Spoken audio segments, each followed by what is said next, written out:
महाराष्ट्र राज्य के नांदेड़ ग्राम के निकट रायपुर इलाके में आज भी खून की प्यासी डायनों का बसेरा है। स्थानीय लोगों का मानना है कि यहाँ रात में गुजरने वाले लोगों को डायन पहले तो अपने वश में करती लेती है और बाद में उस इंसान का खून पीकर स्वयं को अमर करती हैं। वहाँ माना जाता है कि यह इलाका डायनों का है। यहाँ पर इंसान का कदम रखना खतरे से खाली नहीं है, और अगर आप वहाँ पर गए तो किसी तरह की गलती आपके लिए काफी नुकसानदायक साबित हो सकती है। अगर आपको ये यकीन ना हो रहा हो तो आप यहाँ पर किसी भी पेड़ों में कील गाड़कर खुद ही देख लीजिए, लेकिन आप लोगों का मौत से सामना जरूर हो जाएगा। आप लोगों को भले ही यह अंधविश्वास या अंधश्रद्धा लग रहा हो तो इस भूतिया गांव का यही दस्तूर है। इस भूतिया गांव को अभिशप्त माना जाता है। यहाँ पर एक दो नहीं बल्कि सारे इलाकों में डायनों का बसेरा जमा हुआ है। नांदेड़ के निकट इस छोटे से गांव में डायनों की अब पूरा राज्य बसा हुआ है।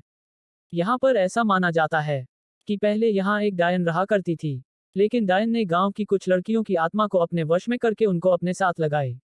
आज वही लड़कियां इन डायनों के साथ मिलकर खुद को अमर रखने की कोशिश करती है। ये गांव की वही जगह है जहां वास्तविकता में यहाँ के पुरुषों को रात में निकलने पर प्रतिबंध है। कब किस कौन सी जगह पर डायन उन्हें अपने वश में कर ले कोई नहीं जानता है। अभी तक यहाँ पर कुल 42 ऐसे मामले आ चुके हैं जिनमें से पुरुष लापता हो गए, लेकिन उनका अभी तक कोई अता पता नहीं चला है। यही माना जाता है कि डायन उन पुरुषों को मार दिया होगा। रायपुर में पेड़ों को काटने पर भी प्रतिबंध लगाई गई है। यहाँ पेड़ों के ऊपर डायनों के रहने की बात बताई जाती है। एक बार एक पेड़ काटने पर गांव के एक मनुष्य की मौत हो गई थी।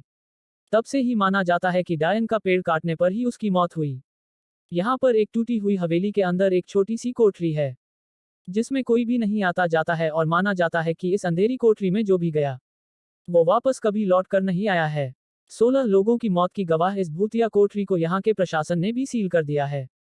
डायनों को अपने वश में करने के लिए यहाँ पर कई तांत्रिकों ने अपनी पूरी शक्ति लगा दी, लेकिन इस बीच 5-6 तांत्रिकों को भी मौत हो गई, जिसके बाद तांत्रिक भी यहाँ की डायनों को अपने वश में करने से घबराने लगे।